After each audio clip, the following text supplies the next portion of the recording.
It's Real Talk, episode 14, Bong Joon Ho. See which of his films will score highest today. Lila the Silver Screen Sugar Glider is back with one hot take on Okja. New York cinematographer Jeremy McDaniel and I may have cloned scores of Mickey 17. And JoeBelcastro.com sponsors my review with Familiar Design Studios' Jordan Goodman of Parasite. Now please leave a nice comment or 5-star review and subscribe to save the life of one magical pig hippo. Real Talk is powered by Real Digital. If you work for a brand or agency producing content, keep it real by setting up a consultation at www.realdigital.media to see how your next campaign can come in ahead of schedule and under budget. What if I told you I was about to review a movie based on a giant super pig who, with the aid of her tiny keeper, takes on the industrial food complex while representing the theme of family and endorsing activist terrorism? Well, if your initial instinct to that breakdown is, I'd rather watch Jake Gyllenhaal give one of the worst performances of his career and kill any theory that Paul Dano can't choose a bad project, you're actually in luck. 2017's Okja is a baffling story that contains sweet moments and performances, but juxtaposes them with morally misaligned characters that may have been designed to balance fantasy with realism, but results in a meandering pace that will likely leave audiences with the wrong impression. If you think this lion is going too hard on the vegan super pig movement, I beg you to watch Okja and tell me it doesn't contain the laziest ending of any film you've ever seen by a heralded director. Sweet little Misha, lovable Okja, and the insane cast of Tilda Swinton, Giancarlo Esposito, Stephen Yeun, Paul Dano, and Jake Gyllenhaal sorely deserved better direction and a sharper script, because this Netflix film should have been a lot better. I'm excited to chat about Okja with little Lila the Sugar Glider to see if maybe there's more to this big porker than I'm seeing. Lila, did this 2-hour movie make you hungry for a big bowl of corporate hypocrisy chicken-flavored soup? Oh my God, are we just going to dive into this? Because, the thoughts I have are aplenty. Yeah, look, I mean, apologies to everybody. I came out swinging a little bit there. Lila, it's always great to have you back here. Oh my God, yeah. Happy to be here, friends. And if I didn't make it clear, fuck this weird pig monster. Lila, what do you think? Let's just do it. Let's dive right. Let's do it. Let's dispense with the pleasantries. I feel it. Well, because there really isn't too much fluff to soften the start of this. I think we really don't have any other choice but to just dive into it. I don't think I'm ever going to watch this movie again. This is my second time watching it. And I remember the first time I watched it, me and my sugar glider husband, at the time my boyfriend, looked at each other and we were like, so many different feelings from it. And we were living with 2 other sugar gliders as well, another couple, 4 different ways of what the fuck did we just watch? I will say this to start it off, I generally love Bong Joon Ho. I generally, when I heard his name attached to it, I was like, I know I'm in for a good time. He hasn't let me down yet. One of the bigger gripes I have with it is that I don't know if the story knows what story or doesn't know what kind of movie it wants to be. There's too many different threads that are being pulled. There are such thing as dramedies. There are such thing as, different ways to blend genres together, for sure. Definitely, you can get caught by surprise by having a laugh in something that you didn't think you were going to. Definitely having a cry, like Click. I didn't think the first time I ever saw Click, I would be hysterically crying and then wanting to call my parents and tell them how much I love them and I want them to know that. You know what I mean? Like something from Adam Sandler. Going into Okja, I don't know if it knew what movie it wanted to be. There'd be deadpan moments. Then there were really fucking disturbing moments. Uncomfortable for what uncomfortable's sake. Oh, yeah. So I can tell you, going into this the second time to prep for this episode, I remembered the very last act of how Misha gets Okja back. I remember that. I thought it was Okja's parents, but I remember the parents releasing their child into Misha and Okja's care. And I remember that throwing me into sobs. Did it again this time. And I'm fine with feeling that I'm fine with that thread being tugged. But the movie didn't know what it wanted to be. There's no payoff to those things in the sense that because for me it feels exploitive. I think you Yes. take any movie, any comedy, any horror movie, any period piece, and all of a sudden, if you saw two enslaved parent hippo pigs releasing its cute baby child, you're gonna weep because that's sad if it's in the middle of an episode of Family Guy.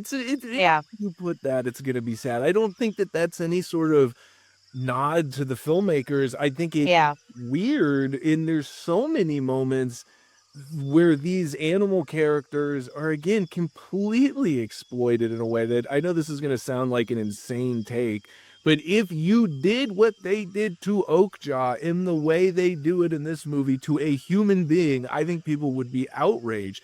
This is a movie that's very clearly making a statement about Yes. the industrial food complex, and all of a sudden, and we'll just say because we're talking about plot, Okja, who is the female titular character in the movie, is sexually assaulted.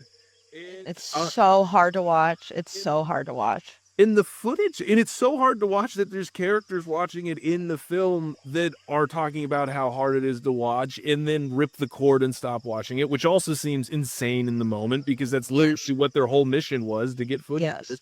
But then they take the footage of the sexual assault and they broadcast it in the middle of Times Square as this sort of propaganda message. I mean, I thought that was an insane thing for your quote unquote heroes to be doing. That blew my mind. I mean, to me, that was beyond irresponsible. I thought it was Yeah. really, really offensive. And Yeah. I hate to, again, I'm not trying to hijack the segment here, but this is clearly designed to be a children's film. This is rated TVMA, so it's, again, I think probably going to be confusing for most people with a Netflix account if you want to show this to your kids. I mean, I Again, doesn't know what it wants to be. Yeah. Yeah. but I don't know any world where what movie that's contained in and what audience that's Yeah. sure. I mean, it just seems like I don't know if that was bad studio notes or just something getting lost in translation. But yeah, Bong Joon Ho, incredible master storyteller. This Yes. movie is a freaking mess. I might as well ask Yes. you, 1 out of 10. What'd you give? Oh my God. No, I think I have to give the plot a 4. It's not great. And I think to kind of touch on what you were saying, the heroes, quote unquote, what their mission is to expose this industry and what they're doing. I think if I had to try to, you know, try on their lenses for a moment to understand like what they're supposed to be shown is that I don't quite think of them as the heroes. The only heroes I think of is Misha and Okja. 1000%. The grandpa's a fucking villain in my opinion too. Fuck the grandpa. So pissed that I don't understand. They go back. Of course they go back because Misha's, 10. There's nothing redeemable about the grandpa that when I see them together and I see the grandpa with Okja and with the baby, I'm like, get them away from him. He's gonna sell them at any chance again. It wasn't like grandpa regrets what he did and, help facilitate the rescue of Okja to tie together. And I get it, not every movie needs a clean bow at the end, and I'm fine with that. But to call this a mess is everything about it. I don't find the activists to necessarily be the heroes, and I think that they show that too. That Paul Dano's character beats the shit out of Steven Yeun, deservingly so, because he mistranslates. Like, it's so deadpan, it's so she says yes, and is it funny, is it disturbing, is it what the fuck is it? I only give it a 4 because I loved Mija and I loved Okja. They were the only pillars of this film that felt clear from beginning to end. There was nothing Mija wouldn't do for Okja, and there was nothing Okja wouldn't do for Mija. Their dynamic is what brings me to tears. Those two characters together are really sweet and fun. I love when we see them, in the wild in the first act running around. All of that, I think is really, really great. Look, you make a really fantastic point. I think you're right. These eco-terrorists are not really positioned as heroes, but they are definitely on the side of the heroes. They definitely are True. supporting the heroes. True. And I want to talk about characters and performances, but I do need to mention one other fatal flaw of the plot that I didn't, and I would be remiss. And that was the end. Okja is released. The as is always the case in movies like this, our animal creature is in the in the dungeon of the evil corporate overlord, and our hero is gone to save them. It blew my mind the way this is resolved. Is the evil, not even the evil CEO we spent the whole movie with, but her twin sister who pops up in the last 5 minutes for some reason Mm-hmm. because Tilda Swinton wanted to play two characters in a movie. Check that off her career bingo sheet, and so she Sure. lets him go Yeah. because For a gold the pig. gold pig quite literally is the CEO of this enormous corporation, and she gives up what is clearly for the The super pig. 2 hours the super pig, the most valuable asset for a gold pig for what I imagine is less than 5 pounds of gold. I couldn't believe how stupid of an ending that was. No tension, everything is just resolved.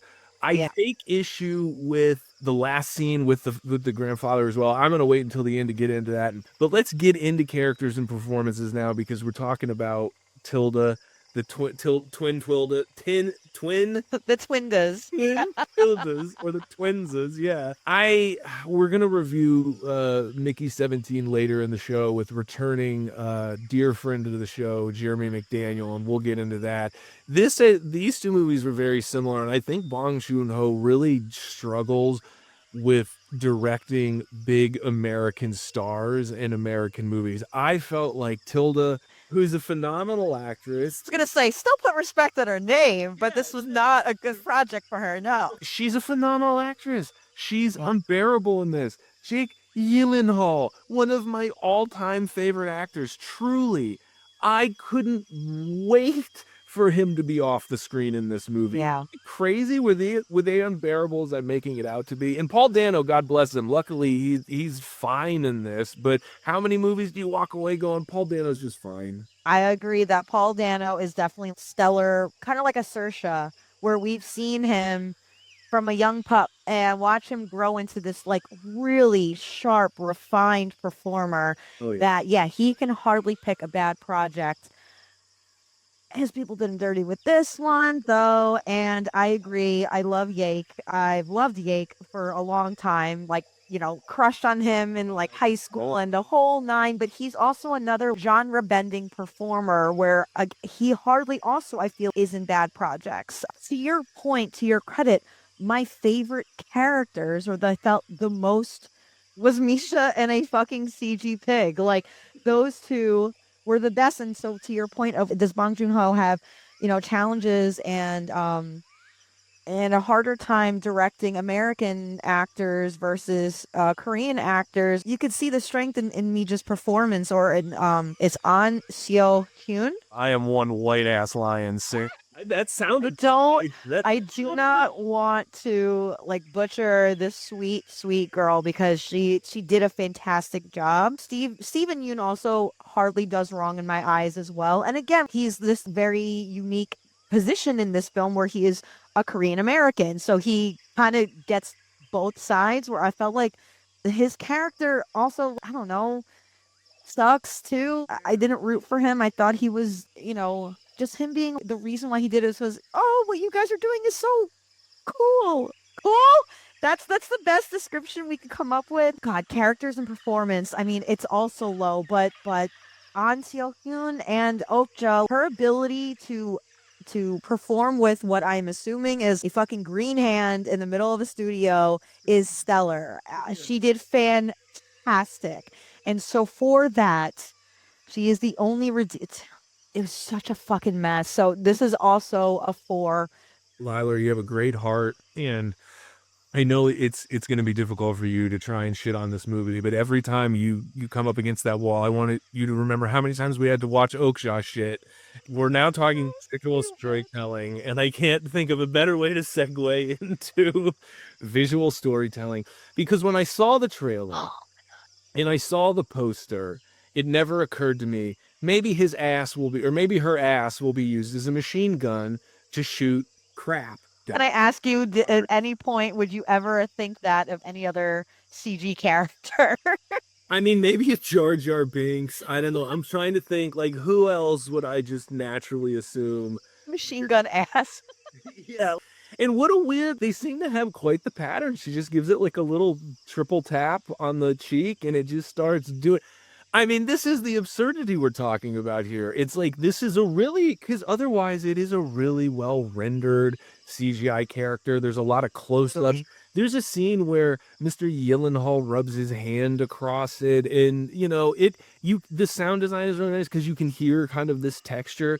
But this is this really kind of otherwise lovable, very realistic looking creature, and he'll just yeah, again, really quite literally do him dirty by having her, I keep saying him, having her shit multiple times on Yes. demand, and it was just so ridiculous. Listen, I am not above fart jokes and shit jokes. Like, if done well, they are hilarious. I love it.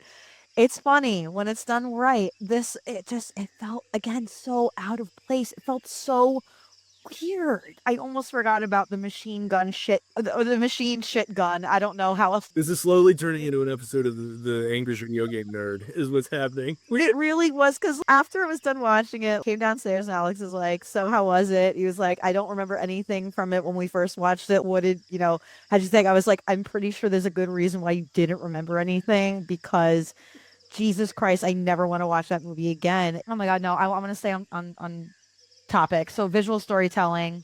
The first, was it like 15 minutes when we're exploring the relationship between Misha and Okja, like Yeah. in the mountains on the farmland. It looked lush. It looked peaceful because that was their life. They were peaceful. They were, reliant on each other. The scene, like the moment where Okja thinks of how to pull Misha up and falls over from doing that, hysterically crying, but for great reason. Because Okja would do anything for Misha and Misha would do anything for Okja. And I thought that was appropriate. That was lovely. That was beautiful. And again, told so well with a fake ass pig. Outside of that, I mean, yeah, you get some truck chasing car scenes that feels a bit action adventure-y, and then you get oh yeah, and even like the running in the mall downstairs. You get those moments and that feels, visually telling. But again, I don't even know how to discuss this honestly, because if you're asking me, I think Okja was fabulous, Right. and the most visual aspect of it for me was Okja. Yeah, and look, Okja is the title character. I mean, if you don't believe or buy Okja, then it doesn't work at all. And I think that's what this marks this film as a true failure because Okja does work and the movie doesn't. I don't know. Visual storytelling, we might as well get a grade out of you. Like, Yeah. what'd you think? Spoil it, this was one of the higher categories for me. My favorite visual parts of it were when they were in the farm. I could have lived, and I'm sure Misha too, and I'm sure Okja too, and that's, what they're trying to get back to. Loved everything about their farm on the mountain. Everything else was distracting and annoying, and I didn't love it. So, I mean, they really make that factory at the end really gross. So they do visually show that. So I think I'm gonna give it a 5 because like it did its job where it needed to, but because of the mess of everything else around it was hardly its saving grace, to be honest. It was just, I really wanted to love this movie. Yeah, no, look, I defy anybody who watches the trailer to go watch the movie and confirm that that's what they got. Everybody was sort of sold a different bill of goods than whatever this Yeah. is. But to be fair, I don't think this thing knows what it is. So how do you sell Yeah. it? It has an identity crisis. Yeah. Let's talk about use of sound. One of the reasons Okja is lovable is because you can hear it. It has this sort of just kind of universal animal noises, whether it's sort of Right. dog or just this bigger kind of creature. Again, not a super memorable soundtrack by any means, Yeah. but I guess just in terms of the overall use of sound, Lila, what'd you think?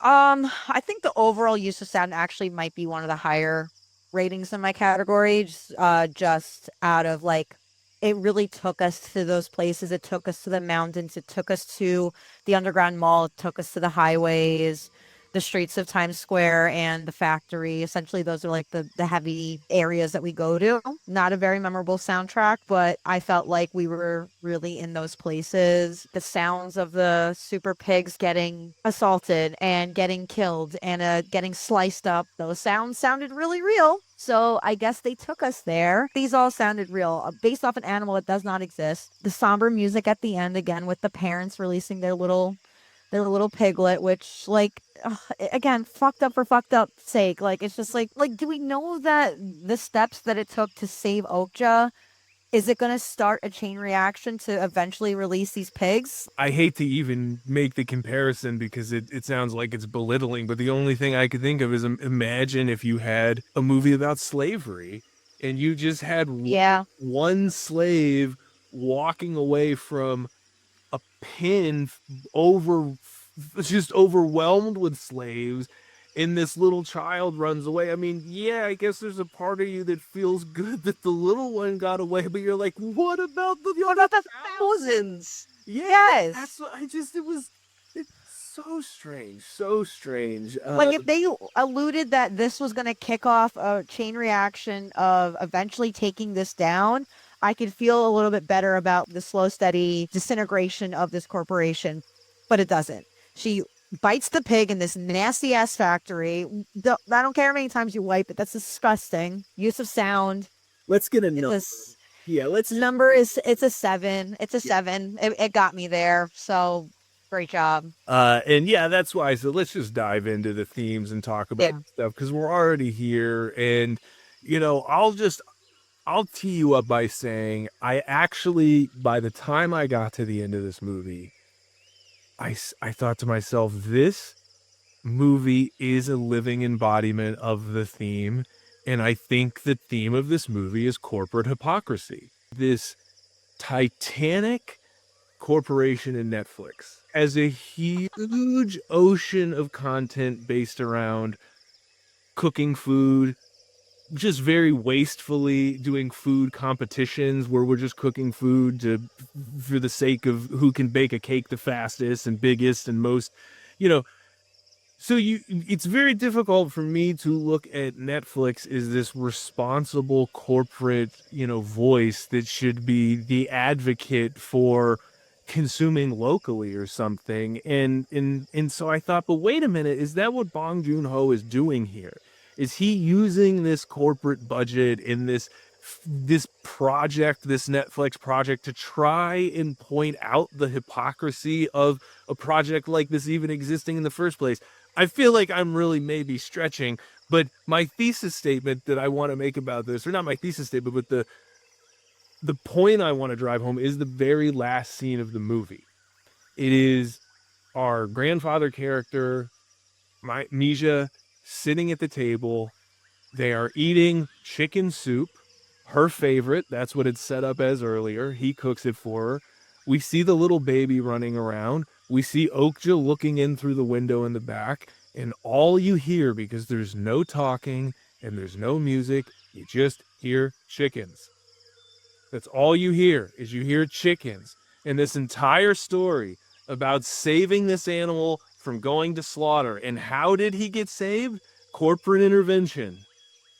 And then the movie ends with our main character sitting around eating chicken to the sounds of chicken. I am convinced this movie's number one theme is hypocrisy and specifically large scale corporate hypocrisy. That was a hell of a primer and a tee up. I would almost just go into hypocrisy. I don't even know if it necessarily needs to be just corporate because activism hypocrisy, saving your loved ones but not everyone else hypocrisy. I mean, like I feel like hypocrisy just might be the big bold letters on top of all of it, that like there's no one way to do the right thing. And while that may be like a noble theme, it's just kind of messy. Made this very clear in this episode that Misha and Okja are my favorite parts of this entire film. And Misha doesn't give a shit about saving any other super pigs. She says in the truck, no, I am not. I don't care about saving everyone else. I just want Misha back.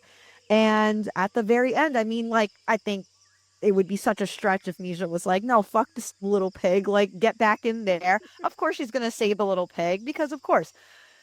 She's like, She you like, picks it up and she throws it like a foot. She says, "Not today, you, Chiclet." you forgot your thing here. Yeah, take that back.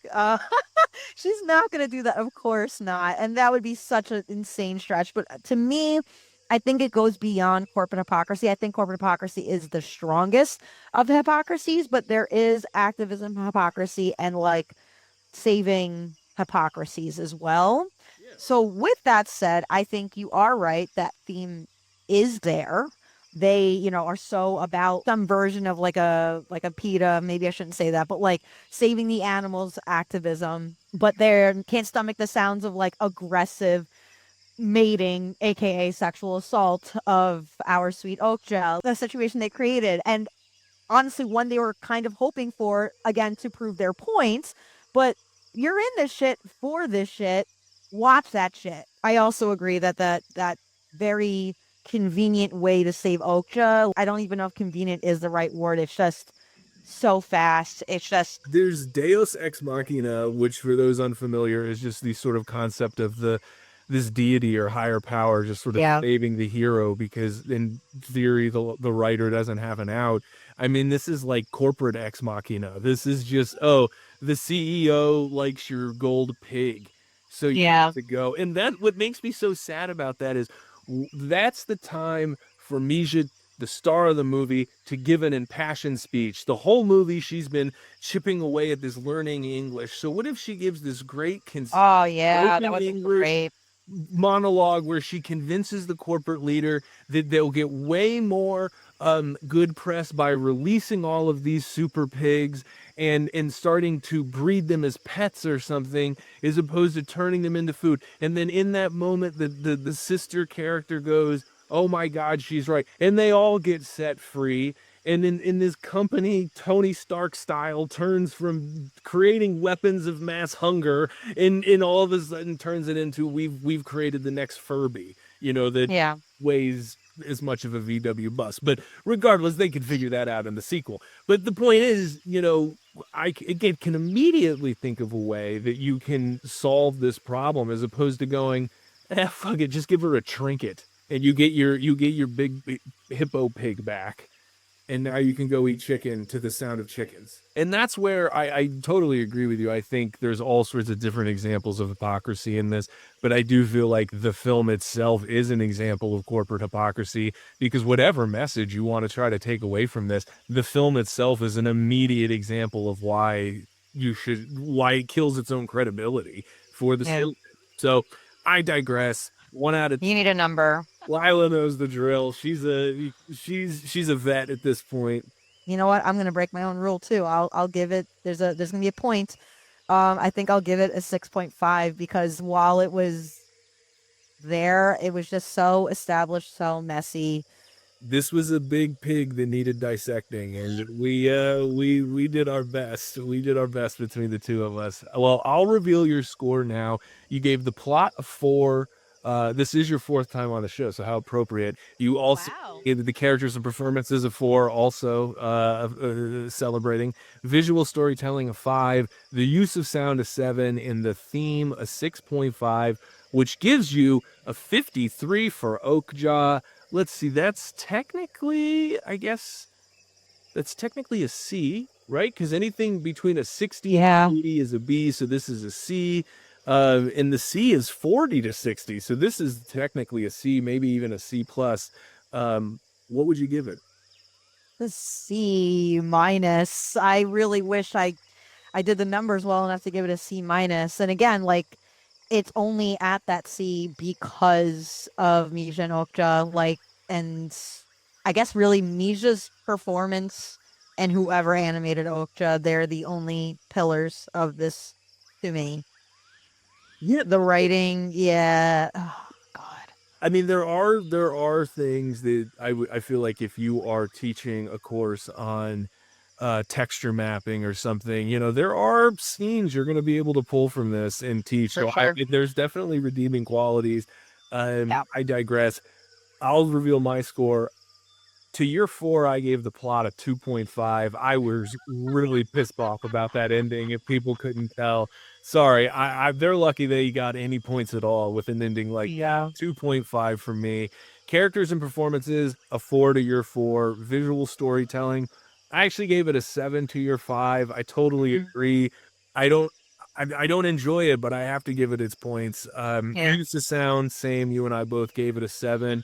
And look, theme, I gotta say, I'm a total victim of my own rule here. I always say that if a movie is an example of what it's trying to discuss, then it is effectively an example. So I gave this movie a 10 out of 10 for theme because Wow. as much as I agree with you that the theme of hypocrisy is maybe the worst theme to try to build a story around. uh, It's so messy. Like, Jesus. Yeah. but what can I say? At least in Yeah. my interpretation of the film, that's what I think it is. So that said, to your 53, I gave it a 61. Um, I Wow. docked it. I brought it down to a C minus as well. So we actually totally agreed on the C minus front because that's technically like a C, maybe even a C plus. I was like, hell no, No, the C minus Okja, and you should be happy. it barely passes. If it needed to pass to graduate, like it barely does. It skin of its teeth. Only because we want to get it off campus. That's why it passed. Yeah, but That's exactly right. That's exactly right. well, Liler, I appreciate you. I always love it when you stop by, and I hope that next time, well, I know that next time you do, if you'll come back, it'll be a better movie. How could it not be? Because as long as we don't have to see a big CGI pig hippo take a shit at any point, I think it'll be better than this. But mark my words, who knows? Maybe there's something. Let us know in the comments if there's a whole subgenre of CGI pig hippo shit Oh movies. my God. Maybe tap into. Until next time, thank you so much for coming. Make sure you stop by Redbubble, go to Platinum Plastic, and get your Liler, the Sugar Glider t shirt. Appreciate that, my friends. Thank you for having me. Love being here. Hey, everybody. Before we move on to the next review, I just wanted to do something a little bit different. We've never done this before on Real Talk, but while editing my review with Lila, something came to mind that I thought was kind of interesting, and I felt like it might be worth adding. We talked a little bit about Tilda Swinton and how she plays two characters in the film, Lucy and Nancy Miranda. These characters are presented as twins, but it sort of occurred to me that obviously, as she is the CEO or leader of this huge company that's clearly doing genetic engineering to modify their food, it occurred to me maybe I missed a point. And I think one of the points that maybe I missed, and maybe Lila did too, and we certainly missed it in our discussion, is that I think Lucy and or her twin sister, one is probably a genetically engineered or modified version of the other. I didn't really pick this up at any point while I was watching the film because obviously I wasn't super into it. But upon reflecting and listening to the conversation back as I tightened it up for the edit, it did occur to me that I do think that is maybe a layer, a subtle layer to the story that if I did have to watch the movie again, and maybe if anybody goes and watches it for the first time or again after listening to this review, consider that. Keep it in mind because I have a feeling that there's maybe a little bit more to the story.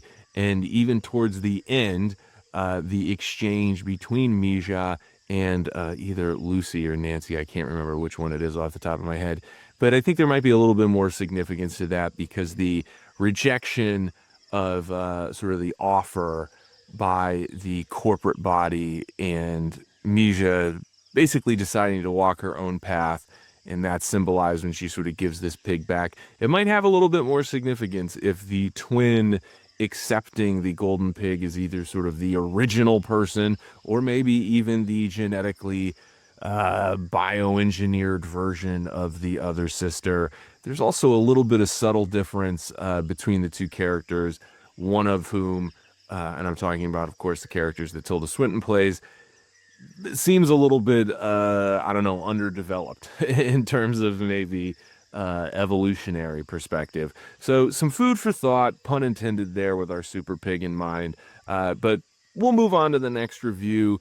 Big shout out to Lila for hanging in there with me and reviewing Okja. Clearly we didn't love it. C minus movie from both of us. Please, please, please let me know what you think. If you've seen Okja before, that's what the comments are for. And if you haven't seen Okja, maybe check it out and circle back and let us know what you think. Platinum Plastic isn't just a proud sponsor of Real Talk, they're also the home for all our new designs and merchandise. Follow Platinum Plastic on Redbubble to see all our A+ gear. That's Platinum Plastic on Redbubble for all your Real Talk merch. Let's say it's 2019 and you've picked up an Oscar for Best Directing, and your film wins Best Picture as well. So how do you follow it up? If you're Bong Joon Ho, you release a quirky science fiction film 6 years later that showcases one of Hollywood's brightest talents. The year is 2054, and your MakerBot can now print faux flesh, complete with a soul, but unfortunately it sometimes prints a version of you while you're still alive.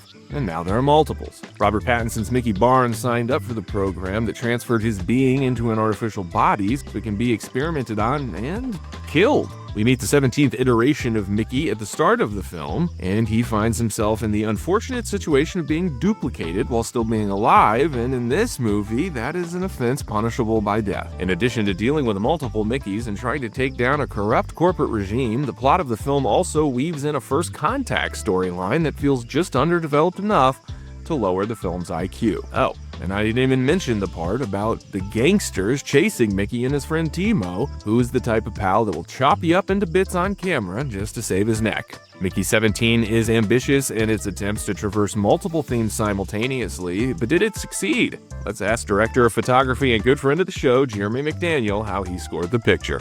I'm here. And we're so To glad. be here. It's very humid. You knew that already. It is, Making Jiminy Jungle references, I feel like I'm trying to infuse some humor. it is that time of the year. I don't know how you get the mics to work, I feel like the electronics with moisture, The good folks at Real Digital have it all figured out. I'm just a lion mascot. I don't ask technical questions, but It's better if you don't. that's right. Better not to know. That's right. Spoiler, if we're going to give a peek behind the curtain, and I feel like our listeners deserve it, leave a like if you deserve it. You and I saw Mickey 17 in the If you theaters. listen this far, I mean, you deserve it. You know what? You almost deserve a prize, but we don't have the budget for that. No. Maybe by episode 21, we might be giving out prizes. But in the meantime, you should be giving out likes. That's all you need to be concerned with. So yeah, just focus on that. You and I saw this picture together in the theater earlier this year, or whatever year you're listening to this in. But it was a movie, and then I watched it again for this show, and it wasn't a different movie, but it was a less enjoyable movie for me upon second view. Yeah, we talked about this, dear listener, if you've been tracking, how a second viewing of Barbie was an interesting one for us. Yes. This was not that experience. No. This was a second viewing that was painful to get through, and it doesn't feel like it should be that way. It has all the right ingredients. I had such high hopes for this film, and I you gotta give some grace for the fact that like you make a movie like Parasite, which is by all accounts one of the best movies of the last 50 years. How do you follow that up?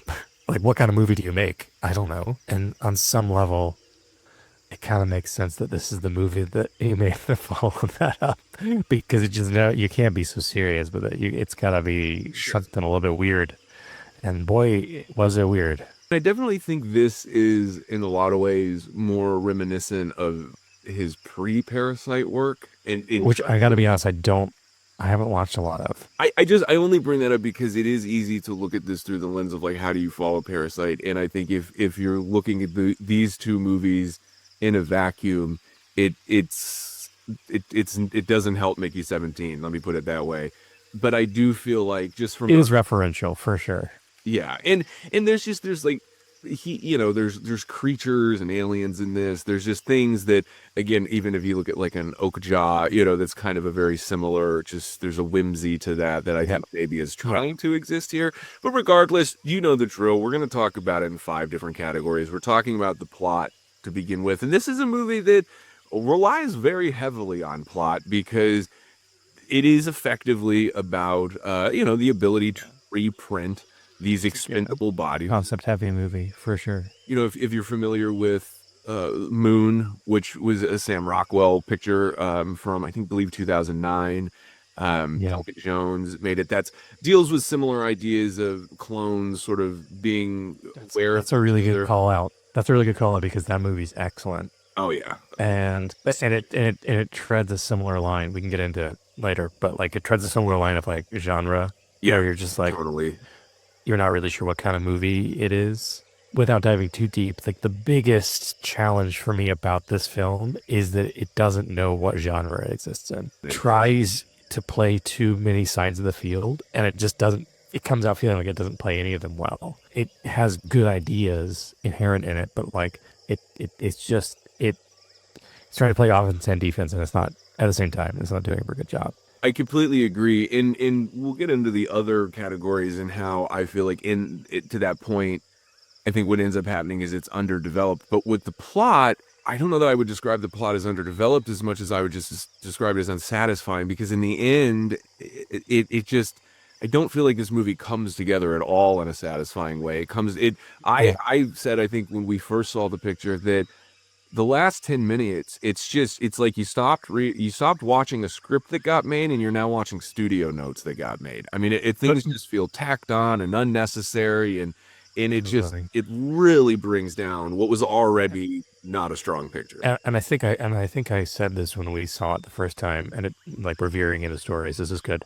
All the problems of this movie fundamentally start at the script. He's obviously a very competent screenwriter, but it just feels like, because the movie from the beginning doesn't really have a clear sense of identity, it's like wearing too many hats. That seeps through into the way the story is structured. You're trying to be funny and ironic and a little bit weird, and maybe there's like this little bit of a political statement you're trying to make. Well, not a little bit. Like there's a whole monologue at the end. It's because it's trying to do all this. It's like trying to keep all the balls in the air, and when it's doing that, it's like making plot decisions that like are in service of keeping all the balls in the air, rather than making plot decisions that are in the best service of the most effective and efficient story for what they're trying to do. Because it is a really clever concept. The conceit of this movie, that like in the future we figure out how to like copy people, and like it's a great way to like experiment in ways that we're like basically just human lab rats. That is great. Like the whole expendable thing, it's a fantastic premise. I don't think this movie does it service. I gotta say, it's not a bad movie. Look, I mean, look, I think the weak points for the movie, I'm looking at my score. I will say there's one other area that comes in a little lower than plot, but I mean, for me, the plot was a low point for the movie. And one of the themes that the plot is kind of sort of articulating is this idea of, you're a blue collar, you got to go to work.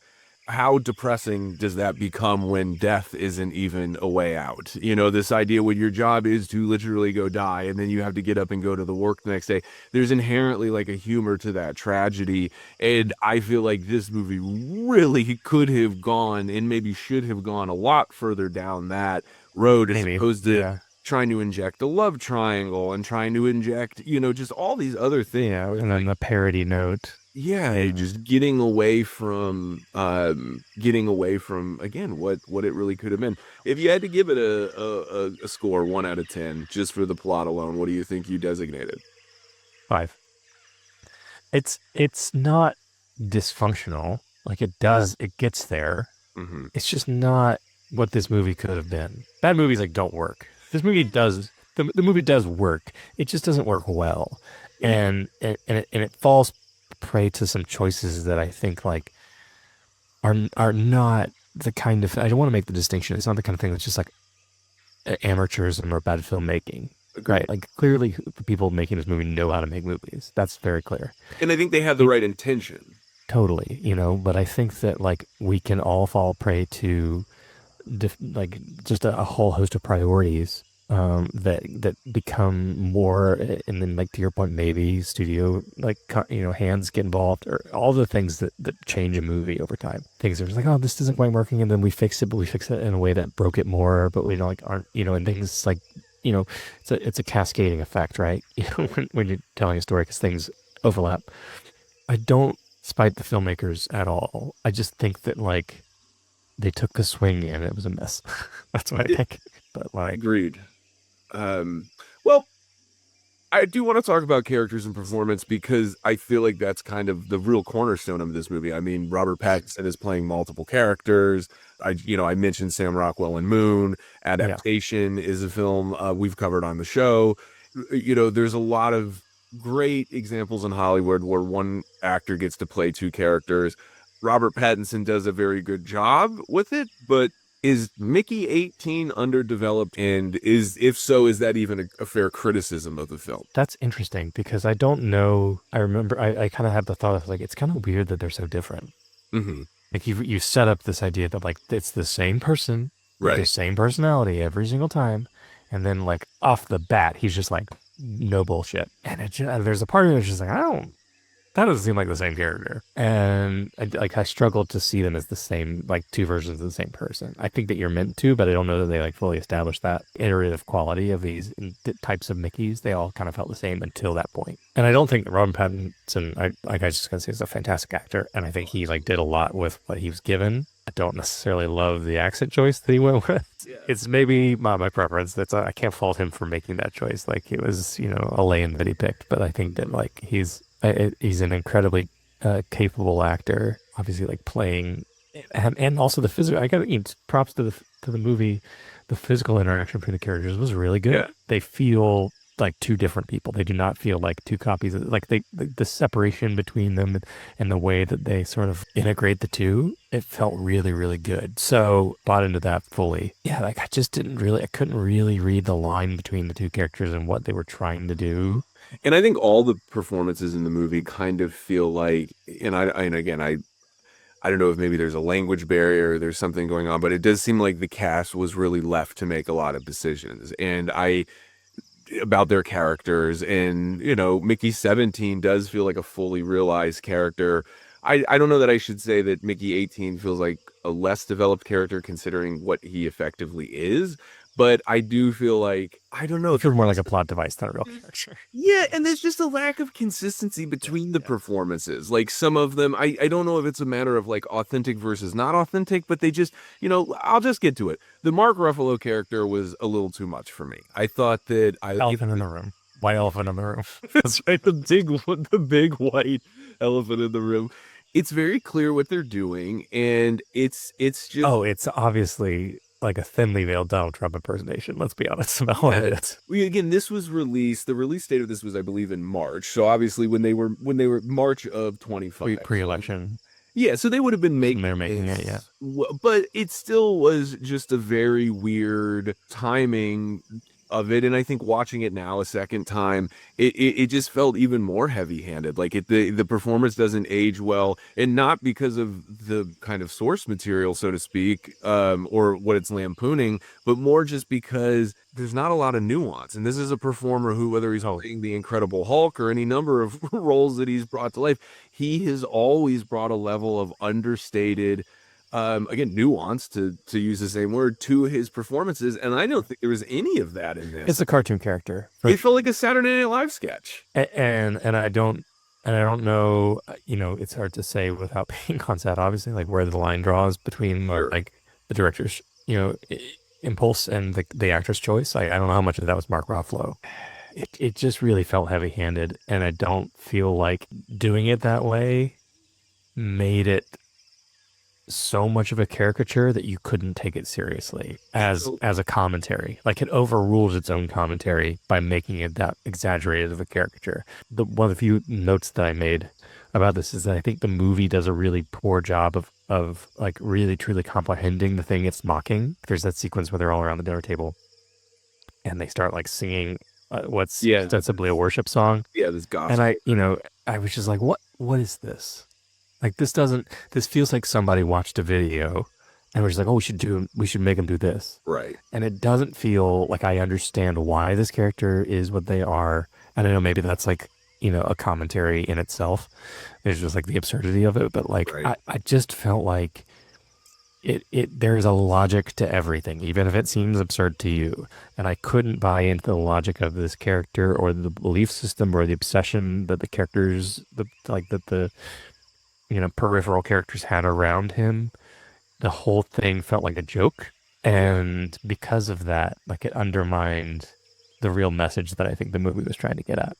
Well, and I think it also eliminates tension because he is the villain. He is the threat. And when it is just presented as this sort of Muppet, for people who are professional wrestling fans, there's a term called go away heat. It refers to when one of the bad guys is trying to get a reaction from the audience, but instead of getting a desired reaction to boo, they just lose interest. And this is to me the equivalent of that, where the performance, the script, it's not a villain that I want to see taken down. It's just a villain I don't really care to watch at all. And even his wife's character, who is played by Toni Collette, is very similar. Again, great performer, so many I great. mean, one of the best actors of his generation, Tony Yeah, Collette. it is. It just But also like is not handed much to work with, and you see that in the sort of weird thing about the sauce, and you're like, what's the point of like, what's the metaphor around the sauce, which I can't fully interpret, and the strange choice to bring her back at the very end of the movie, and there's just. It felt like, these are a bunch of like really good actors like trying their best to like work with something that doesn't feel that cohesive. it feels like they're overcompensating with energy. It feels like, Tony Collette, she brings a level of energy that it ends up coming across, at least for me, it was very grating. I could say the same thing about Mark Ruffalo. I don't have a lot of great things to say about the performances in this movie. I thought that there were some bad ones, there are some fine to forgettable ones, and I think that Robert Pattinson gives the best performance in the movie, but I didn't really appreciate some of the choices he made, and you kind of mentioned that with the voice. I think it's a bit of a misfire to be given something and not really know what to do with it, and then understandably so, like take it to an exaggerated extreme because like that feels like a choice. I want to give them grace in so far as that like they made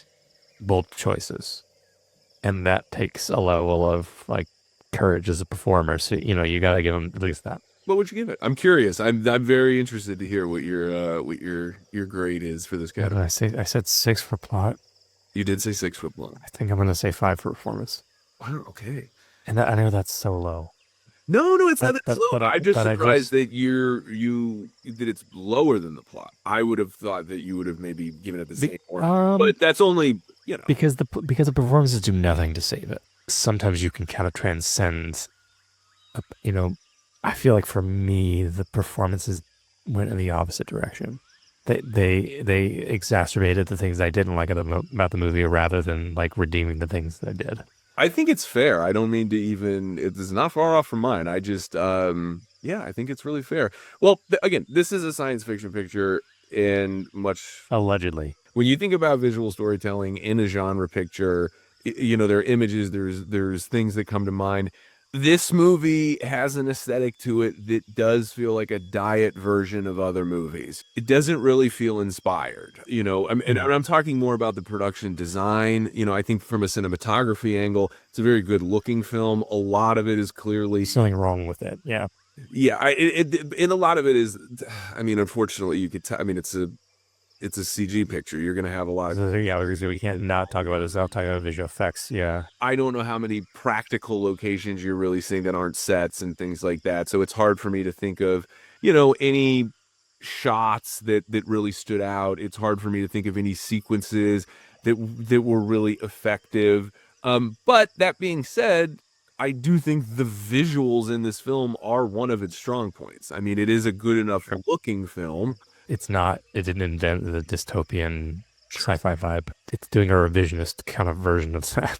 There's that dialogue scene between Mickey and the other girl whose character I cannot think of the name. Oh yeah, no, the third girl, yes, the other. And I was just like looking at the way that they utilize practicals in the space. It's like, hey, this is like really smart production design. That they're like thinking well about like the kind of world that they're building. The incinerator world, which is a cool space, even the design of the like replicator machine, which is like, yes, it's like a really fun, interesting thing, right? Like the thing, even like the sequence of just like spitting it out, like it's like they forgot the table, and just like that. There's stuff there, which again is like one of my biggest frustrations of the movie is like there is stuff there. Yeah, it like almost like could have like. It shows they're paying attention. It shows that there's effort. I love even just in the first time you see him coming out of the printer, there's like a little kickback, like a little like the old Xerox machine, right. It's got to pull him back in and go back in. It's just it was such a small detail, but again, to a generation of people, like you remember standing by the printer waiting for your to come out, and so it was just showed like that. It's like got, again, this is why it's frustrating, because it's like it's got all the right ingredients, but it's just not bigger than the sum of its parts. It's a good script and a very cohesive sense of story, and then from a directorial standpoint, like you're the creative traffic cop, you gotta direct the flow, and if at any point it feels like you don't know what kind of maybe this is the movie he was trying to make. I don't know, Sure. but you've got to be very clear about that. There are aliens in this movie. If we're going to talk about the visual storytelling, I think we have to Sure. talk about the look of these creatures because they're the only alien creature in the movie. As The a creature yourself, maybe you can talk about how you Yes. feel about them. Thank you. Well, their character, the arc is they're kind of presented early on as like scary and you need to be worried and they end up being pretty tame, a lot more intelligent than I think they're presented initially to be. They're less beasts and more of these intellectual character or intellectual creatures that are capable of, communicating and learning other. Sarlacc buffalo. Yes, that's a great. I mean, I guess I understand that you have to like make like the alien has to be the threat, right? That makes sense for a movie like this. It wasn't that compelling to me, and maybe that's not. I don't know if that's a fault of like me, just like not. This isn't movie isn't for me. But there's a lot of weird alien things in the history of visual media that we remember and connect with and love, from E.T. to Alf, and So so again, like to not to harp on this, but like it when you are trying to be too many things at once, and you have a creature that needs to be both cute and threatening, that's a very tall order. E.T. it stops being threatening as soon as you realize what he is. You see him for the first. It's like he's threatening before you realize what he of looks course, like. especially if you're a child, but if you're Yeah, an no, adult, like the mystery around it is right. what's scary, and then once the mystery, like that curtain is pulled back, then it's no longer that way.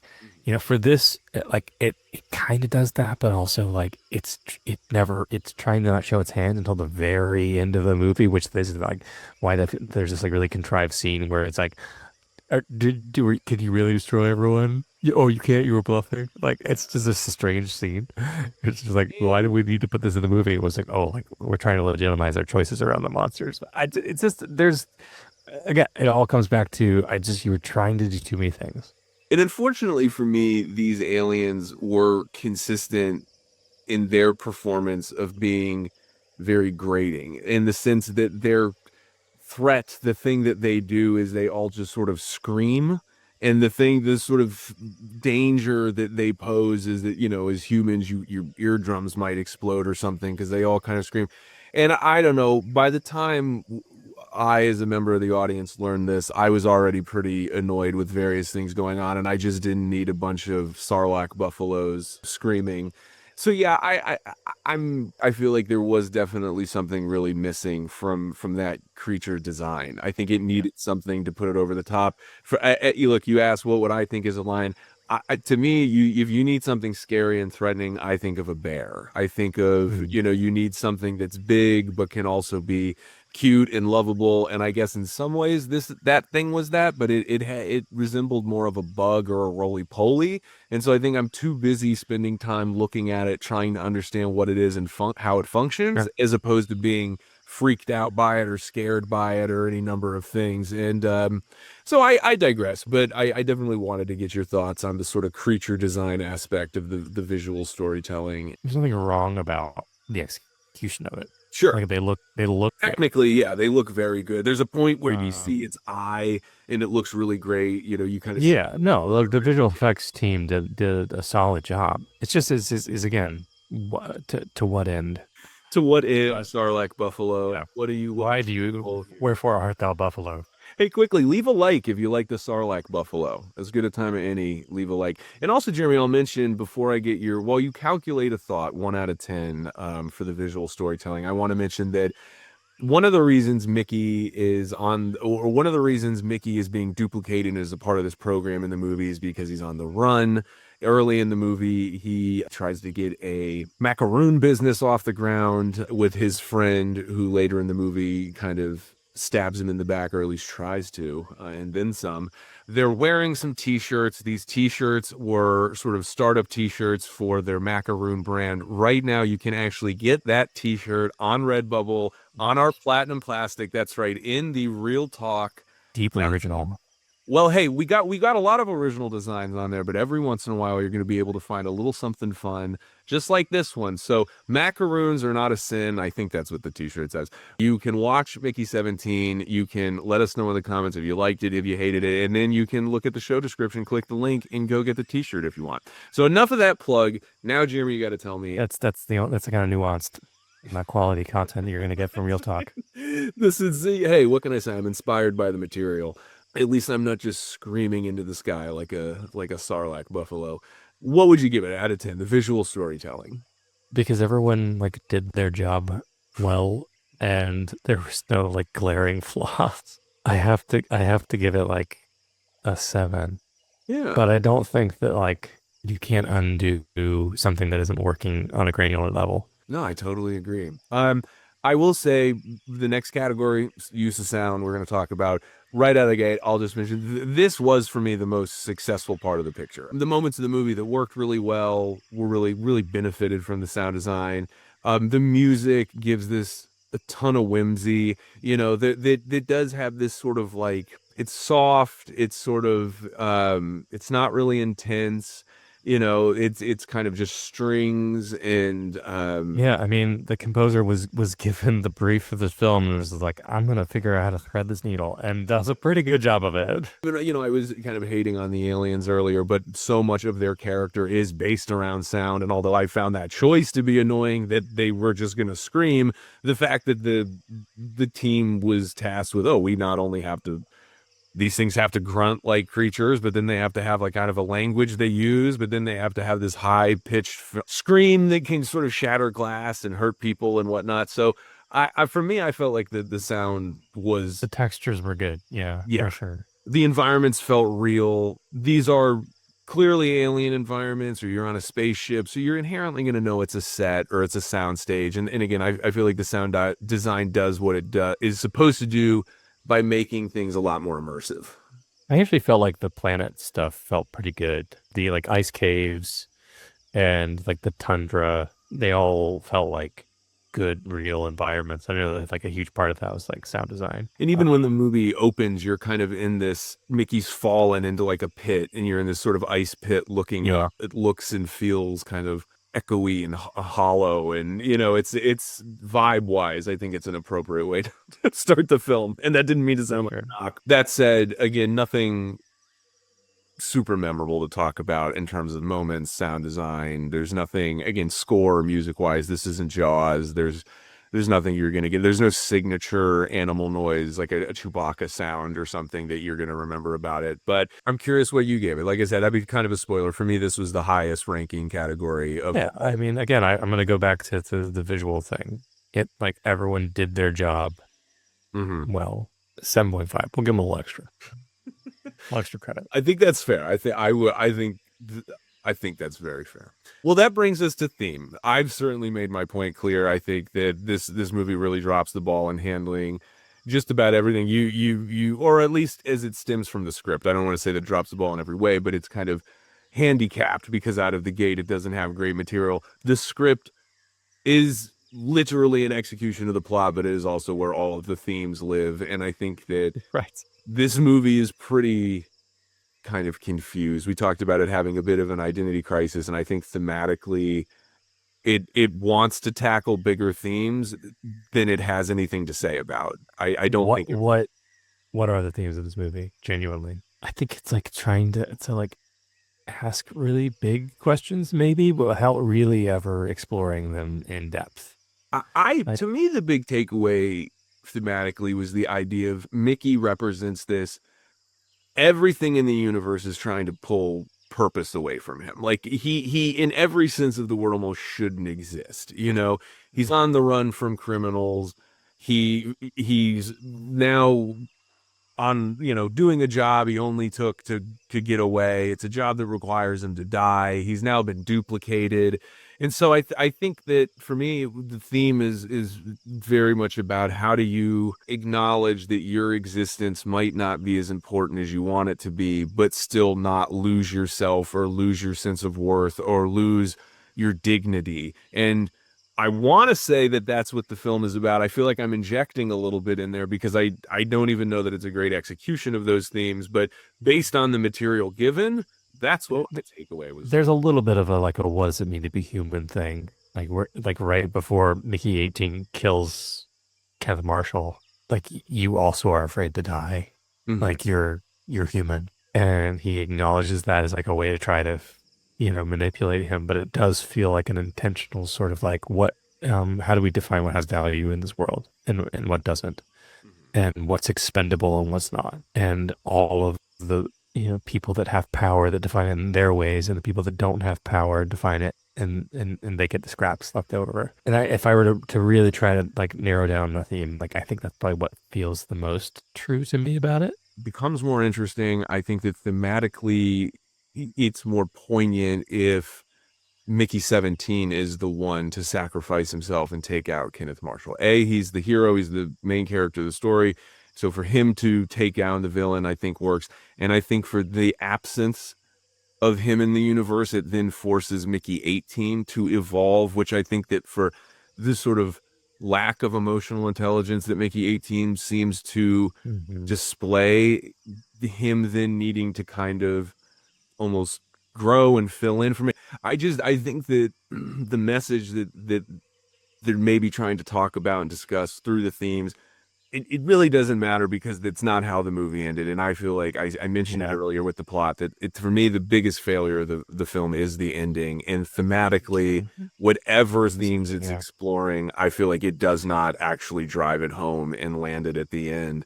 But before I lose track, we got to give the theme a final score here, so we can tally up what Jeremy gave Mickey 17. So what would you give the theme? It's not going to be good. I'm nervous. It's not coherent. 5. Okay. All right. Well, that means you gave the film the plot of 6, the characters and performances of 5, the visual storytelling of 7, the use of sound of 7.5, and the theme of 5, which brings it to a total of 61. I gave the plot of 5 to your 6. I gave the characters and performances a 6.5 to your 5. I gave the visual storytelling a 6.5 to your 7. I gave the use of sound an 8 to your 7.5. And I gave the theme a 4.5 to your 5. So my score was also 61. We actually scored this film the exact same number. I gave it a D. I'm super comfortable with that, but you're more than welcome to it. And listener, if you know how averages work, that's remarkable. Yeah. You know what? What did I, 63? 61. 61. Like a 65 feels like the right number here. Okay. Well, it's just total arbitrary, but I'm saying 65. Happy that's 65. So are you comfortable with it a D? Do you want to give it a D plus? No, it's yeah. I mean, it didn't. It's not an F, but yeah, agreed. Look, it's well intentioned, but it misses the mark in just about every way. So I don't. If there was one really redeeming quality of this movie, I would feel bad about that rating. But I just don't know that there's like an overarching like, wow, this was the thing. Everything else I hated, but this. Sure. I hate this movie. I felt really indifferent about it, which is almost worse. I agree. Sometimes I'd rather leave a movie feeling angry because I feel like my money. At least you like really did something. Yeah. As always, Mr. McDaniel, I can't thank you enough for coming to the jungle. Thanks for having me. It's always a pleasure. Thanks for listening to me talk ad infinitum. The pleasure is on this side of the desk here in the jungle. There's a desk in the jungle this way. No, it's not. Jeremy, thank you again for being here. Until next time, I hope you'll come back. Before we jump into the next review, I just wanted to thank you for listening this far, and I ask that you leave a like if you're enjoying the show. And let us know what movies you'd like to hear us score on Real Talk. We're almost certainly on your favorite social media platform, so search Al the Movie Lion wherever you scroll. The following review is powered by the provocative and twisted mind of author Joe Belcastro. Dive into his imagination at joebelcastro.com. While I watched Bong Joon Ho's Parasite, I might have set a personal best when keeping tally of beautiful visual metaphors that felt meticulously crafted, but in a way that's meant to be completely camouflaged before revealing its profound presence. With a name like Parasite and the burden of being a foreign language film, you can understand why North American cinema goers might skip this one, but they're missing a masterclass in every sense of the word. Most of the movie takes place in a house that could easily be considered the main character given the picture's title, and is, in my opinion, what every haunted house movie will forever fail to be moving forward. But then again, most films before and after Parasite will fail to achieve what it has. What I perhaps love most about the film is knowing I'll likely discover something new each time I rewatch it. But despite being incredibly layered, it somehow isn't complex. Instead, it's as simple as everyday life. Class, family, deception, and desire are all pillars that support greater themes of equality and the likelihood of comfort, leading to unawareness, which is explored in a plot that subverts all expectations until its last heartbreaking shot. Doesn't matter what tier of civilization's hierarchy you find yourself living on, Parasite will no doubt connect with you in some way and then immediately surprise you. One of my good pals and a man who could live in my basement any day, Jordan Goodman, has come to the jungle to help me review this modern classic. You might be familiar with his work over at Post Wrestling's Wellness Policy, or from the awesome sites his team produces at Familiar Design Studio. But today, we score Parasite. Thanks for having me, Al. I gotta say, it's been a while since I've podcasted with a lion. I was hoping to be your first, but if indeed you've done it before, then I'll just try to be your best. I know you are a connoisseur, if you don't mind me exposing this to the audience, of the Rainforest Cafe. How's the jungle here hold up? Is it on par with one of America's leading brands? We could say it's on par. What an American institution. Although I've heard Canada has the finest. I believe it's the only franchised variety of the Rainforest Cafe. So I got to check that out with some of my post-wrestling pals at some point. But it's kind of nice here. I don't know what to expect, and I like what you've done with the place. We do have some treats. If you need anything, just let me know. And we have checked them all for parasites and bugs and anything like that, because of course that's what we're talking about today. And this is a very interesting film. It's from 2019, right on the cusp of the old world. Was this a picture that you saw when it came out, or was this something that you saw a little bit closer to the screening here today? I watched this a few hours ago. Fresh off the boat. Let's start with the plot. This is a plot that really literally never stops unraveling until the very last frame. What did you think? As I watched it, it seemed like perhaps the first third of the film was kind of based on this idea of this nuclear family of parents and a son and a daughter finding their way into employment through the family living in this home that you mentioned before. So as I'm watching that, I'm like, okay, they're the parasite that are kind of sticking to this family and draining their resources. And I was into that idea, and I thought that's what the movie was going to be. And then I realized as we kind of rounded the corner, oh shit, we're going somewhere else. And then eventually, oh shit, we're going here now. It's this kind of film. So I would say that in really exciting ways, the plot continuously surprised me and kept me in suspense, yes, until the very last frame of the film. It very much starts with, like you said, this sort of presentation of a family and this journey you think you're going to go on with them. And boy, do you go on a journey with them. But at various points in the movie, it kind of becomes almost different movies, but still somehow never deviates from its tone that it's set and the pace that it's set. And that's what I think is so brilliant about it, because there are moments that visually shift greatly. You know, when we're under the house and we're in this sort of secret basement, there's a very almost Fincher-esque look to it. It's sort of green and, you know, feels very different when you're up and above the house. And when the first time you sort of descend into that, there is a real shift visually, but it doesn't feel like it's from a different movie. It doesn't feel like it's from something else.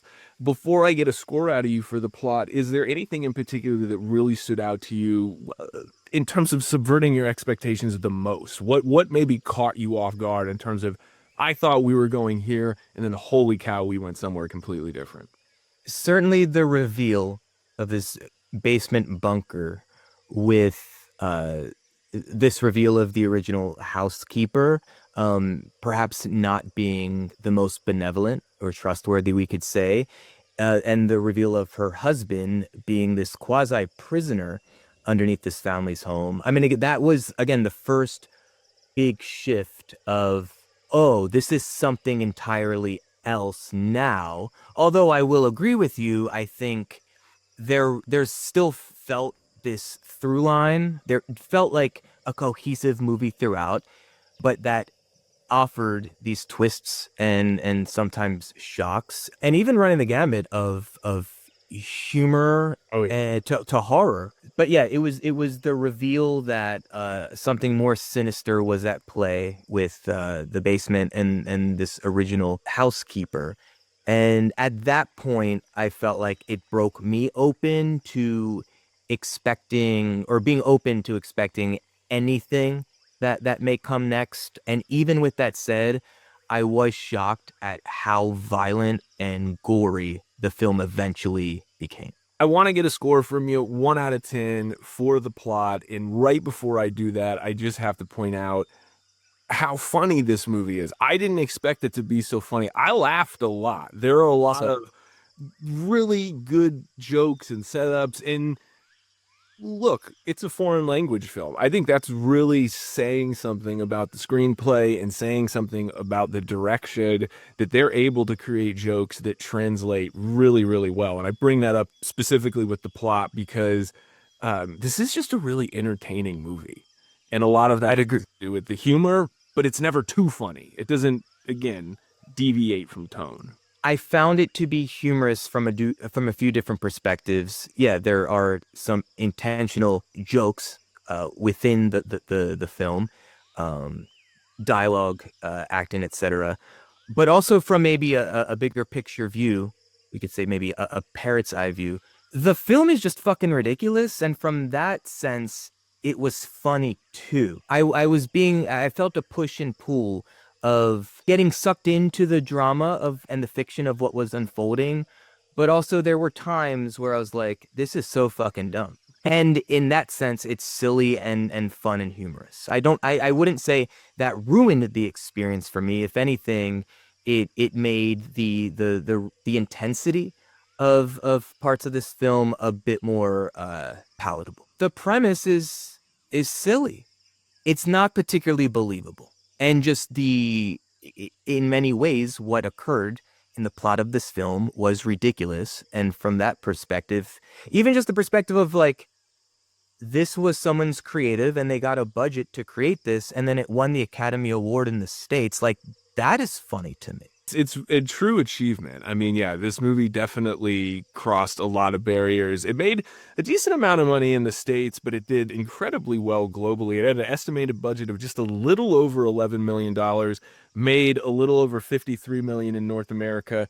Globally, if I'm reading this right, over $260 million. So yeah, definitely a film that translated. 1 out of 10, Jordan Goodman. What do you give the plot? I would say 9. My main criticism, I think, I'm good. I think in general with 100 minutes, that's all I need for a film. So I wouldn't say that I would like for this film to have been any shorter, but I will say there was so much packed into it that I feel like a lot felt rushed as the plot was unfolding. For instance, I thought how all 4 members of the nuclear family ended up becoming employed by the wealthier family. For instance, it felt, I don't want to say predictable, but it felt like everything fell into place very easily. And in that sense, it just felt rushed to me. I interpret a lot of this plot as just being metaphor for the theme. So I think that allowed me to kind of maybe digest some of these stretches that you're talking about a little bit better. For those unfamiliar, we have a very low income, bottom of the barrel family. And one of the members, a young boy, basically gets the opportunity to tutor a daughter in a very upper class family, and then is able to effectively over time sort of sabotage other people working for that family so he can then recommend members of his family to work for them. Although the rich family, if you will, is not aware that they're members of his family. They're under the impression these are just various professionals from different backgrounds, and so they're able to sort of infiltrate the house and start to make a living off of them. Yes, that sort of needs to happen. So I get what you're saying that it's not exactly believable, but I looked at it so much more of like an analogy or metaphor. It didn't feel like a stretch for me. That's all to say, we've got the 9 locked in. 9, not a bad score for plot. That brings us to characters and performances. Obviously, probably not going to be too easy. Probably not going to be easy to just start rattling off cast members from this movie, as it is, again, a foreign language film.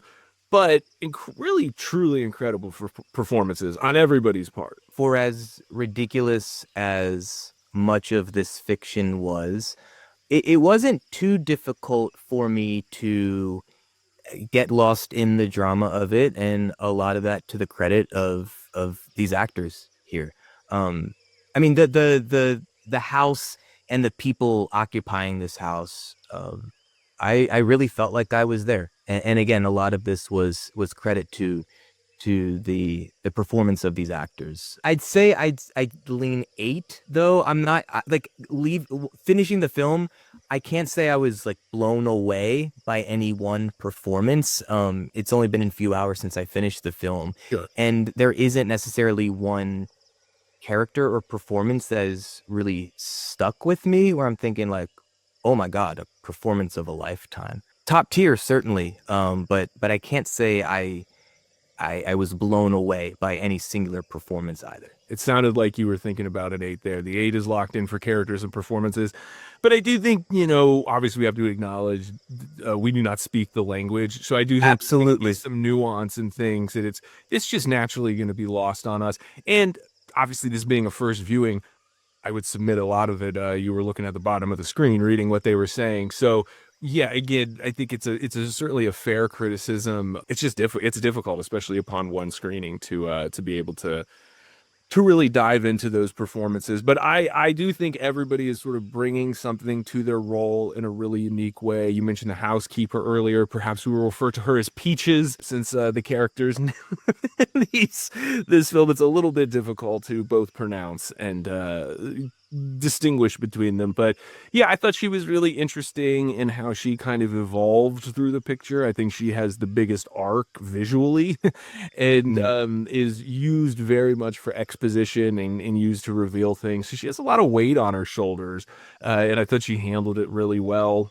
The father in the film, and when I say the father, I don't necessarily mean the father within the home that they infiltrate, but the father of the sort of main family. He does a great job of really seeming kind and warm, and there's this wisdom that he begins the film with. And by the time we sort of get to the third act and they're laying in this shelter, the family is, and he sort of reveals that his plan has always been just not having a plan. There's a real subtlety and consistency to his performance, but it is somehow always sort of evolving in front of us. So I really appreciated that. I had to give it high marks, and I mentioned it in my opening. The house is a character in this movie. When we talk about Parasite, you talked about the original gentleman that's living inside. He is the parasite, and then that sort of through this kind of crazy story, ends with another gentleman living in the basement. And yeah, without that house, the movie doesn't work. So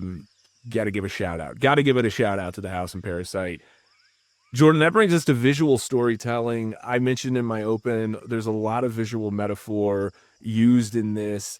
What stood out to you? I think this was a gorgeous film. I really enjoyed the texture of the film, just the way some of these shots were framed. What comes to mind, the home was beautiful, and from memory, just like some rooms had floor to ceiling windows, so you could see this beautiful backyard. And there's multiple shots that come to mind where the camera there's like a character inside the house, and you're seeing from the back of their head looking at characters outside of the house, and just using the angles of the house and to separate characters outside. Just again, there was a lot of intent placed on where everything was in these frames. In addition to lighting, of course, in addition to color, even just like there's a flood toward the end of the film, and there's a lot of tension built throughout this film. So whether it's the family, the poor family, trying to rescue what's left of their home that's flooding, whether it was three of them under the living room table trying not to be seen or heard. From a visual storytelling perspective, a lot of richness here. This being, to us, relatively speaking, a foreign language film, I think the visual storytelling had to do a lot to leave an impression on us. It's interesting as a line that you are English speaking. Is that your only language? It is currently my only language. I'm trying to thumb through a few things, but with the podcast and watching all the movies, and as a lion, I'm only awake for about 3 hours a day, so it's been hard to get another language. I think there's some African blood in me, just naturally as a lion, I would assume. So, again, let us know in the comments if you know Owl's 23 and me. Yeah, no, this is a really visually rich picture, and you mentioned the flood. It's sort of towards the end of the film, and I really because when the flood is happening, our family, our main family, their actual home is this basement home. It's underground, which is again a great foreshadow. It's great metaphor for all of these various things. But in this particular moment, when the city is flooding, their basement home is flooding, and as things fill up again, like you said there earlier, there's a lot of tension that's built, and the movie it does such a great job of visually building tension in addition to the circumstance. And there's a scene where for one reason or another, in this apartment basement, the toilet is sort of raised. It's above ground in the bathroom. And so if you were going to use the toilet, you'd be about 4 feet off the ground and probably leaning over a little bit so your head doesn't hit the ceiling. And the basement is flooding. Sewage is shooting out of the toilet. And the daughter just sits down and smokes a cigarette. And I thought that in a frame, again, you can pause it, you can frame that on your wall, and that's what the movie's about.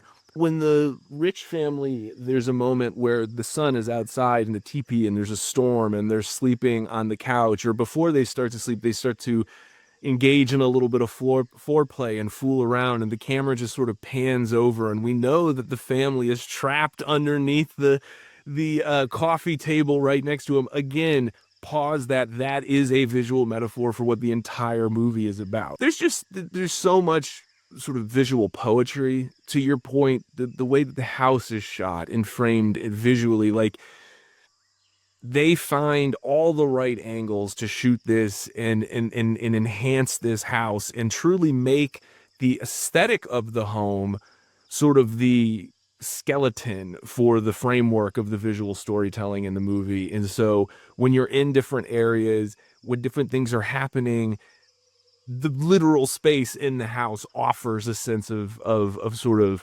flavor to it that the cinematography then kind of chases and enhances and supports. And you don't often see that sort of marriage between the cinematography, the location, and the edit. Those three things really come together masterfully here. So what would you give it 1 out of 10 for visual storytelling? I would easily give this one a 10. Yeah. Yeah. Even what comes to mind, and it seems so, at least to me, like random. I understand it's a consequential part of the home, but where the door that leads to the basement is, you have this relatively small rectangle just blacked out of a door, but around and above it, a bright color and the kind of fluorescent color. And I just remember every time that we kept going there, I just was thinking like, God, it's gorgeous. I don't even know what was actually there, but again, the film was beautiful. And then you go into the basement and it's horrific. The plot was insane, but even beyond that, what stuck with me was just how gorgeous and visual this film often could be. Now I gotta ask, man.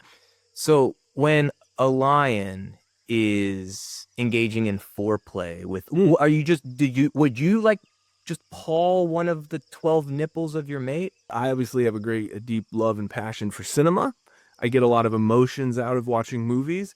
But for us lions, and as a male lion, I have a handful of females I have to, service. So it's usually very quick. I like to talk after, but it's less about the foreplay with lions and more about the the Nachi Venya, as we like to call it in the business. I've got the 10 locked in for visual storytelling there. You mentioned, by the way, this sort of red cabinet that is between this kind of threshold. And the use of red in this movie is very sparing, but you do have this really big red cabinet that has to sort of get pushed out of the way before you can go down into the belly of the home. And really the only time you see red is kind of in that, again, cabinet that they have to push out of the way, and then the blood. So I think it's a really great, again, visual use of a kind of a warning and a foreshadow to the audience. Once you cross this red threshold, the danger lurks. There is evil beyond this, and that's maybe putting it lightly. Use of sound, I'd love to talk to you about. We touched a little bit there on the use of color. Jordan, I know you are a gentleman who, with a lot of rhythm in your heart. I'm curious, how did the music work for you in Parasite? I can't say there was a melodic theme that has stuck with me, but throughout the film, I did appreciate a variety of music that was used to enhance the mood that was intended to be communicated. There were moments of, I mean, there was a birthday party in this film. So there were moments of joy and jubilance, we could say. Obviously, there was a ton of suspense and then eventual terror. And I did notice that there was a well-crafted score that helped tell the story. Like anything, same thing, cinematography. One of my favorite movies that we've reviewed on the show is Prisoners. And one of the things that Prisoners does really well is it doesn't show you things, but it's still somehow very satisfying. And I think in movies, a really good indication of use of sound is sometimes when they don't use sound at all. And the way this movie ends, there's sort of a false ending and then there's the real ending. And both, if I recall, are just completely silent. And I thought that was a really great exercise in restraint. And this movie, in so many ways, and I didn't bring it up when we were talking about visual telling, but so much of what you kind of identified as being more of these unrealistic circumstances are really grounded in this very sincere, beautiful, well curated visual story. And the soundtrack, in my opinion, just enhances it that much more because it's always sincere. It does add something to the tone. There are a lot of really purposeful, quiet moments, but like you said, there are moments of joy and jubilation. I don't know, brother. What, at 1 out of 10, what do you give use of sound in Parasite? I would say an 8 again. And when I'm saying 8, I mean, to me, that's still great. This is a great film. This isn't like B- stuff with a grade. I'm going out of 10. But I will say, beyond music and just thinking about sound, what does stick with me the most is the sound of water. Much of the film in the latter half was a rainstorm, and that created the scene of the wealthier family needing to cancel their camping trip and then create a ton more tension with them all unexpectedly returning to their home. And starting there, it's this rainstorm persists, and I would argue builds to the literal flooding of the poor family's home. So there was music throughout, but to your point, I don't think music was overused at all. I thought the sound of waters was one of the more sounds that stuck with me after the fact. Jordan, can I go out on a limb? If Parasite had an earworm, would it get a higher grade? Mm. Well, we've got the 8 locked in for use of sound, which brings us to theme. If you had to maybe identify one theme that really stood out to you, what would you identify that theme as? It feels like a very humanistic film in the sense of class. And for much, if not most of us, we don't have much choice into the class, especially we're born into. So again, the children from each family, their worldviews and their lifestyles are completely different and very much determined by the wealth or lack thereof their parents. That helps shape who we become and And for the poorer family, the ways in which we may, I'm now landing on the theme of survival. So there's certain ways, for instance, in which this poorer family learn to survive in the world.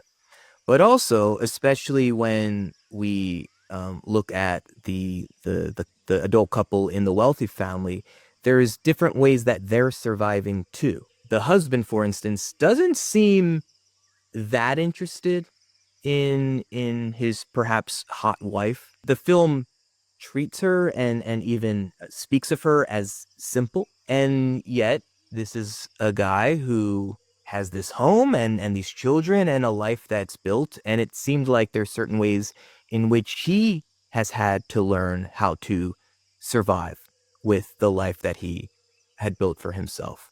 And then obviously, more literally, as the film continues to become more intense, we're talking about literal survival. Neighborhood being flooded and looked like hundreds of people, poorer people, having to spend the night in a public shelter. Survival. Mass murder at a birthday party. Survival. So as I'm kind of speaking this out in real time, it felt very human, and the different ways in which, as humans, we figure out how to survive day after day in this world. You know, class inequality is definitely what this really explores. You know, I mean, just even the theme of parasitic living and the idea that you have this host family who has so much space. There are people living there and they don't even know it, which is, again, a perfect metaphor for what it's often like to have a parasite in your body. And what that means, and when you talk about survival and how that sort of drives everyone's behavior, I think there's a lot to this. I'm curious, 1 out of 10, based on that, what would you give the plot? Or I'm sorry, what would you give the themes in Parasite? I would give it a 10. It certainly was a film that made me think, it made me feel, but it made me pay attention. Now, part of needing to pay attention was the language barrier. I had to read the subtitles to know what was going on. And to your point earlier, I think with repeated viewing, the film would continue to reveal itself in all kinds of ways. I'm sure there is a ton that I just did not pick up on in upon first viewing. But I think a lot of it too was thematic. There certainly was a lot of metaphor utilized in this film. The reality is, like, in any foreign language, when you're reading, there's just certain words that aren't going to translate. So there are things that are maybe a little bit more literal than they need to be. The reality is, anybody where Korean isn't their first language is probably never truly going to be able to understand and absorb this the way they should. But I'm looking at your total here. You gave it some pretty high marks, Jordan. You gave the plot a 9, the characters and performances an 8, the visual storytelling a 10, the use of sound an 8, and the theme a 10, which gives us a total of 90 out of 100. That's pretty darn good. Safe to say that's an A plus, A minus. What do you want to lock it in with a lesser grade? If you were to have asked me without giving me that sum total, I would have said A. I think instinctively. Is this an A plus? I don't. I'm sure there's better films. I haven't seen most of them. Again, I was clear in that it wasn't a 10 across the board, and I think for me that would be an A plus. But solid A. Solid ass movie, Parasite. Put that quote on the poster. Solid ass movie, Jordan Goodman. Well, Jordan, let me reveal my score to you. I gave the plot a 10 to your 9. I did really appreciate everything this film had to offer and then some. The characters and performances, I really appreciated your point about it maybe not having that one kind of standout iconic role for you. For me, I really felt like it did. I felt like there were a handful of the characters in this movie that I don't really think I'm ever going to forget. And I think that I will go back to and reference them. I gave it a 10 out of 10 for characters and performances. You and I totally agree with visual storytelling, 10 out of 10 there. Use of sound, again, I did give it a 10 to your 8. I felt like it does everything it's supposed to do and then some, and I have no doubt the more I watch the film, I will hear more notes. And the theme, this is some breaking news. I saved it just for you, Jordan. The first time in the history of Real Talk, I have broken out a quarter point because I gave the theme a 9.75. I have a rule that a movie cannot get a 10 out of 10 in theme unless the film becomes itself an example of the theme. Few movies are able to do it, but it's a rule I've set. There are certain films that we've reviewed here on the show, like Arrival, that has achieved that. This movie, I just feel like it can't itself be an example of what it's discussing, but it does traverse it as well as any movie could, so I gave it a 9.75. Jordan, that means I gave it a 99.5. To your 90, this is one of my favorite movies I've ever seen. I thought this movie was brilliant. If I wasn't hosting a movie podcast and had a little bit more time on my hands, I'd probably go back and watch this movie every day for the next few days, because I really, really, really, really loved Parasite. I also really loved having you on and talking about Parasite. Would you be down to come back to the jungle sometime? Yeah, I think so. It's been nice. You're a wonderful host. I appreciate the digs here. Maybe next time a film a bit lighter, perhaps. Okay, I think I can do that. And I'm curious because maybe before you come by next time, while I'm trying to look for while I'm trying to look for a movie for us to watch, I've been thinking about doing a website for the show. I'm curious, do you know anybody who might be able to help design a website, put a website together? Oh, funny you asked. Yeah, us at Familiar, my wife and I. It's a little boutique shop that we got. It's a creative shop. My wife is her name's Lillian, a wonderful web and graphic designer. And sometimes when we're working with clients, they want a bit more help on the branding side of things, on the communication, the copy side of things. I did it once upon a time, full time for Ring of Honor Wrestling. And now I help all kinds of clients with that as well. FamiliarDesignStudio.com. That's where you can learn more about us. That's perfect. And we do have it linked in the description. If you're listening, if you're watching on YouTube, you can check it out. And I encourage everybody to do that. Until next time, Jordan, thank you so much for coming here. And hey, buddy, check your basement. And is there a basement here? Well, your basement, not my basement. Oh, I Yeah. see. I don't know. I checked as soon as this movie was over. I think I might stick around here a bit longer. Thanks for listening, and here's a look at the scoreboard from our show. Lila scored Okja a 61 and a C- to my 53 and C- with an average of a C- and 57. Jeremy McDaniel scored Mickey 17 a D and a 65 to my 61 and a D with an average of a D and 63. Jordan Goodman gave Parasite a 90 and an A to my 99.5 and A+ with an average and highest score on today's show of a 96 average and A+. Please tell me what you graded each film in the comments, as I genuinely want to know. A big thank you to Lila for swooping in once again. Support Jeremy McDaniel by visiting jeremymcdaniel.com and booking him for your next shoot. And thanks again to JoeBelcastro.com for sponsoring Jordan Goodman's review of Parasite. Join us next time on our Thanksgiving special. Award-winning director Keith Kennedy brings a side dish to chat planes, trains, and automobiles. Lila the Sugar Glider is back to give thanks for Silver Linings Playbook. And New York City comedian and dear friend of the show, Matt Summerstein, will grade Knives Out. Thanks to the team at Real Digital for producing this episode, and Platinum Plastic, who supplies all our show's merchandise on redbubble.com. If you haven't left a like by now, you might as well, and subscribe to the channel as well as hit the bell icon so you'll be notified when all our content drops. Thanks for listening, and if you're gonna talk movies, make sure it's real talk. Are you afraid to die? Kinda, yeah.